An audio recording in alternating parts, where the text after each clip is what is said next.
బెంగాల్లో సర్కారు ఏర్పాటుపై బీజేపీ హైకమాండ్ ఫోకస్ పెట్టింది.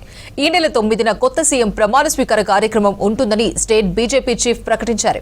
అటు సీఎం రేస్లో ఉన్న కీలక నేతల్లో ఎవరికి పీఠం దక్కుతుందోనని సర్వత్రా ఆసక్తి నెలకొంది. అటు శాసనసభాపక్ష నేతను ఎన్నుకునే ప్రక్రియకు పర్యవేక్షణకు కేంద్ర హోంమంత్రి అమిత్ షాను అపాయింట్ చేసింది హైకమాండ్.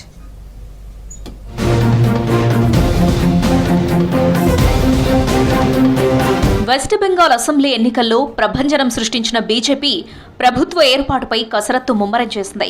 నోబెల్ పురస్కార గ్రహీత రవీంద్రనాథ్ ఠాగూర్ జయంతి సందర్భంగా ఈ నెల 9న బెంగాల్ కొత్త సీఎం ప్రమాణ స్వీకార కార్యక్రమం జరుగుతుందని బీజేపీ స్టేట్ చీఫ్ సమీక్ భట్టాచార్య ప్రకటించారు.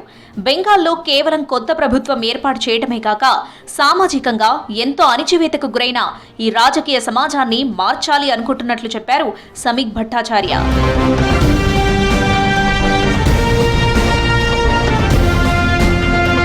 పశ్చిమ బెంగాల్లో చరిత్రాత్మక విజయం సాధించిన బీజేపీ ఇప్పుడు సీఎం పీఠంపై ఎవరిని కూర్చోబెట్టబోతుంది అనేది ఆసక్తి రేపుతుంది.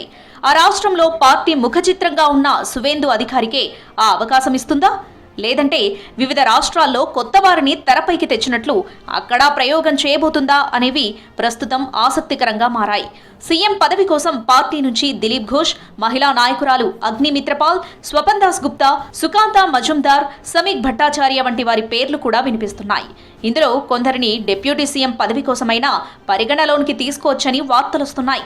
ప్రస్తుత ఎన్నికల్లోనూ మమతా బెనర్జీని ఓడించి సువేందు అధికారి చరిత్ర సృష్టించారు. ఈ క్రమంలో ముఖ్యమంత్రి రేస్లో ముందుంటారని పార్టీ వర్గాలు చెబుతున్నాయి. इतना बड़ा जीत हमारा दायित्व भी उतना बड़ा है.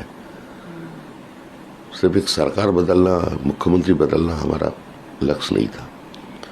हम लोग इस पॉलिटिकल सोसाइटी को बदलना चाहते हैं.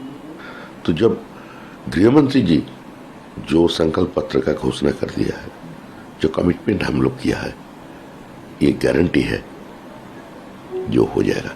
మహిళల భద్రతను ప్రచారంలో ప్రధాన అంశంగా తీసుకున్నారు. మహిళను ముఖ్యమంత్రిగా నియమించే అవకాశం ఉందని అంచనాలున్నాయి. మహిళా నాయకుల్లో అగ్నిమిత్రపాల్, రూపా గంగూలీ ఉన్నారు. మహిళా రిజర్వేషన్ చట్టం చుట్టూ జరిగిన వివాదాల తర్వాత మహిళా అనుకూలతను బలోపేతం చేసేందుకు ఈ అవకాశాన్ని ఉపయోగించుకోవచ్చు.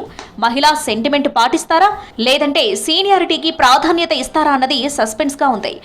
तो इतना हम तपस्या और परीक्षा देने के बाद लोगों ने हमें स्वीकार किया है और बड़े उम्मीद के साथ, और उस उम्मीद पर हम खड़े उतरेंगे, उनका इच्छा को पूरा करेंगे. नरेंद्र मोदी जी हैं, उन पर पूरा भरोसा है लोगों का, उनके नेतृत्व में काम चलेगा.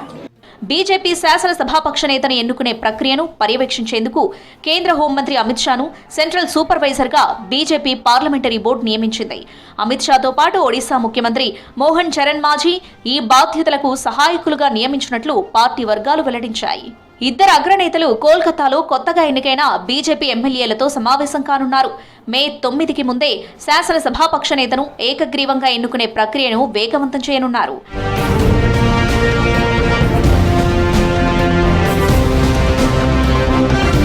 1972 తర్వాత బెంగాల్లో కేంద్రంలో ఉన్న పార్టీయే రాష్ట్రంలోనూ అధికారంలోకి రావడం ఇదే ఫస్ట్ టైం కావడంతో పరిపాలనలో, రాజకీయ సమీకరణాల్లో పెను మార్పులొచ్చే అవకాశం ఉందని విశ్లేషకులు భావిస్తున్నారు.